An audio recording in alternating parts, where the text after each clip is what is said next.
If you wish to summit Everest, understand first that the mountain does not care how badly you want it. You begin at 19 years old on a modest peak in your home country, a climb barely 11,000 feet tall that leaves your lungs burning and your legs shaking violently on the descent. But instead of discouraging you, that exhaustion does something strange. It clarifies something deep inside you, a realization that suffering at altitude produces a kind of mental stillness you've never found anywhere else. And standing on that unremarkable summit with your hands on your knees, gasping for air, you make a quiet decision. You are going to keep climbing higher for the rest of your life, though you have no real understanding yet of what higher actually costs. You spend your 20s building a mountaineering resume the deliberate, unglamorous way, working weekend trips around ordinary jobs, saving every dollar while your friends spend theirs on normal lives. You climb progressively harder peaks across multiple continents. You master technical rope work on bare rock faces long before you ever touch deep snow, and because serious high-altitude expeditions will not accept a climber without a documented history of technical competence. You learn early what casual dreamers never grasp. Everest is not a mountain you simply decide to climb. It is a mountain you spend a decade earning the right to attempt. You take your first formal mountaineering courses, learning to self-arrest with an ice axe, to read the hidden dangers of a crevasse field, and to tie knots that could someday be the only thing standing between you and a fatal fall.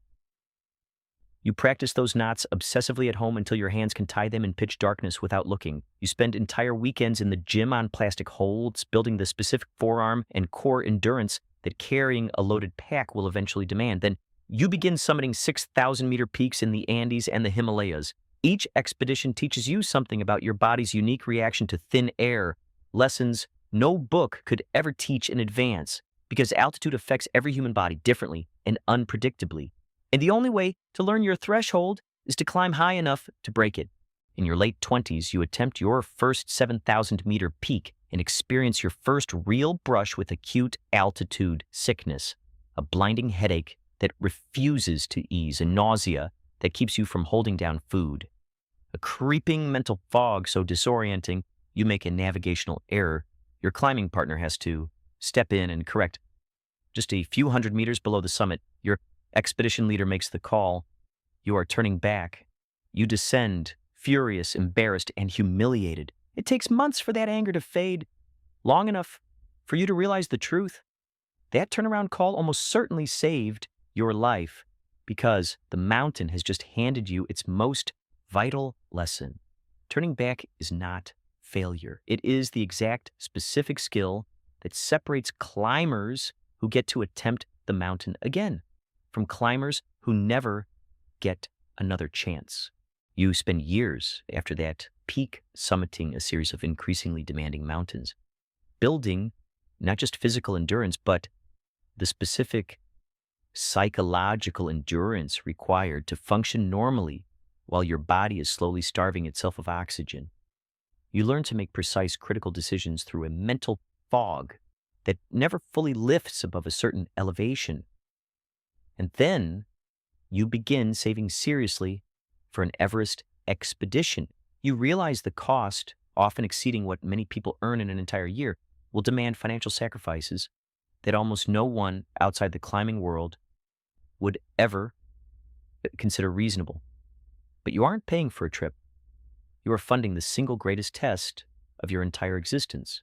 You apply for a permit and select an expedition operator after months of obsessive research. You meticulously compare safety records, guide to client ratios, and oxygen systems. Because on Everest, the difference between a well-run expedition and a poorly run one is frequently the difference between life and death. You deliberately choose an operator with an unglamorous, understated reputation for safety, bypassing the cheaper alternatives, because you've already read enough accounts of climbers who prioritized price over survival and paid for that choice permanently. You fly into Kathmandu and board a small aircraft bound for a remote mountain airstrip, Tenzing Hillary Airport. You touch down on a runway carved into a sheer cliffside, a strip of asphalt so short and sharply sloped that seasoned pilots rank it among the most perilous commercial landings on Earth. From there, your boots hit the trail, you begin a 10-day trek toward Everest Base Camp alongside a team of porters and mountain guides passing through stone villages that grow steadily smaller, quieter, and more isolated with every mile. Day after day, you walk to acclimatize, watching as your body initiates the slow, grueling physiological shift to thinning air that no amount of gym training back home could ever prepare you for. You arrive at Everest Base Camp and are struck immediately by its strange contradictions. A temporary canvas city of hundreds of tents perched above 17,000 feet. Satellite internet and instant coffee existing right alongside genuine, life-threatening danger. Climbers from dozens of countries mixed together in a shared, nervous camaraderie.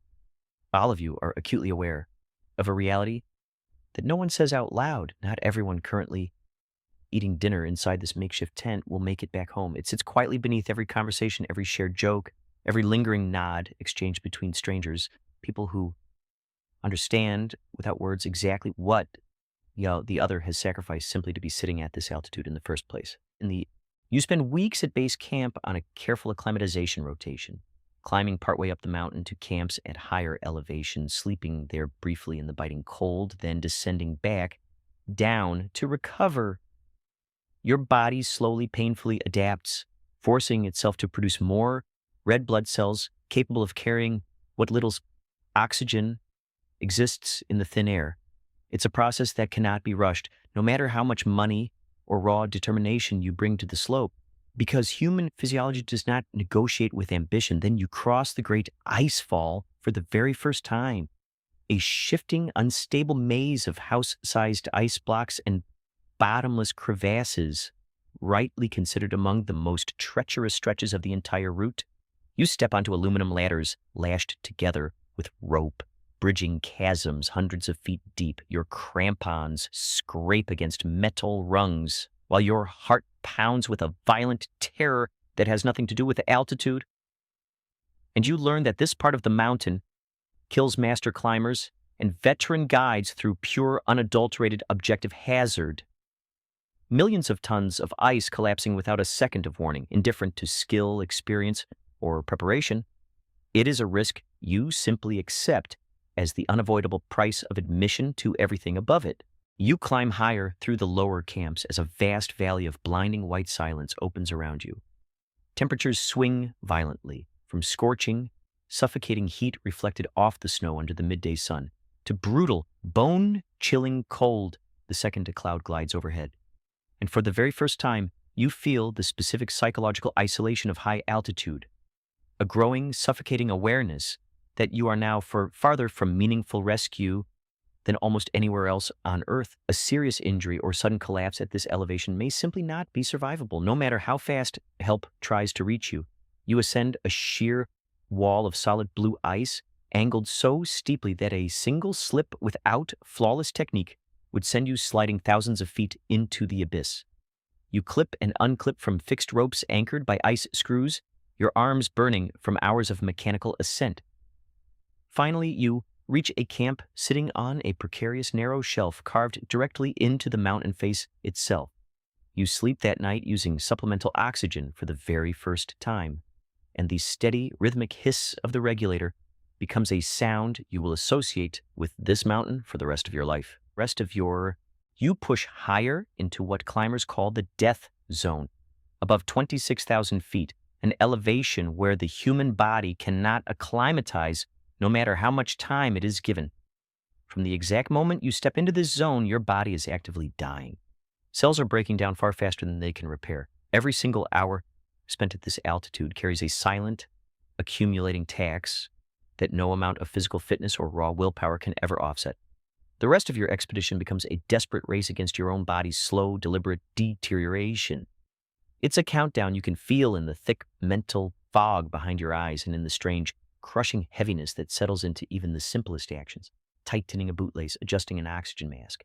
Tasks that take seconds at sea level now demand long minutes of exhausting, deliberate concentration. You reach the South Col, a barren, wind-scoured plateau sitting between two towering peaks. Shredded tent fragments and abandoned oxygen canisters from decades of past expeditions litter the bare rock. It's a haunting graveyard of relics left by everyone who has ever stood exactly where you are standing. You rest inside a tent that batters violently in wind gusts, strong enough to tear fabric from its poles. Sleep is impossible. You run through your summit, push over and over in your head, checking and rechecking your oxygen regulator, with hands made clumsy by the freezing cold.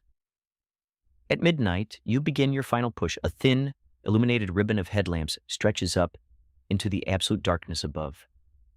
You climb for hours in temperatures far below zero, where the biting wind chill can freeze exposed skin in mere minutes. And at some point in the pitch black, you pass a body, a climber from a previous season who never made it down, left forever on the mountain because retrieval at this altitude is often more lethal than the climb itself. You look away, and you keep climbing, because stopping to process what you just witnessed is a luxury the mountain does not allow. You reach a wide shoulder of the ridge as first light breaks across the horizon far below. It's a sight so overwhelming, the curvature of the earth visible in the morning light, Himalayan giants reduced to mere foothills beneath your boots, that for a dangerous few seconds you lose focus. You almost forget the strict life-saving discipline required to keep moving, to keep monitoring your oxygen, to watch your partner for the subtle signs of confusion or stumbling that signal their mind is slipping away before they even realize it. Then you hit the bottleneck near the Hillary Step, a long queue of climbers jammed along a razor-thin, exposed ridge. Everyone stands motionless in the brutal cold. Minutes stretch into an agonizing frozen hour. In that stillness, you understand the cold math of Everest. Most fatalities here don't come from dramatic falls or avalanches. They come from simple exhaustion and oxygen depletion during traffic delays just like this one. Your supplemental oxygen ticks down steadily. Your body burns through reserves it can never replenish. You assess the line, check your regulator, and make the calculated decision to stay and wait rather than turn back. A decision that will only be proven right or catastrophic in hindsight. You clear the bottleneck and clear the final ridge. Your entire existence has narrowed down to two things: the bite of your crampon, points on frozen snow, and the heavy rhythm of your breathing through a frost-covered mask. And then, after weeks of acclimatization, years of smaller peaks, and a decade of saving, training, and sacrifice that led to this single morning, the ridge simply ends. There is nowhere left to climb. You are standing on the highest point on the face of the earth. Prayer flags snap violently in a wind that never stops at this elevation. The curvature of the planet bends away in every direction beneath your boots, and for a handful of disorienting minutes, you feel an emotion too vast and too strange to properly name. It isn't triumph, it's closer to absolute disbelief. Your oxygen-starved brain simply cannot process the scale of what your body has just accomplished. But you cannot stay 15, maybe 20 minutes at most. Your guide is already tapping their watch, eyeing your oxygen gauge, because the summit is only the halfway mark of the day.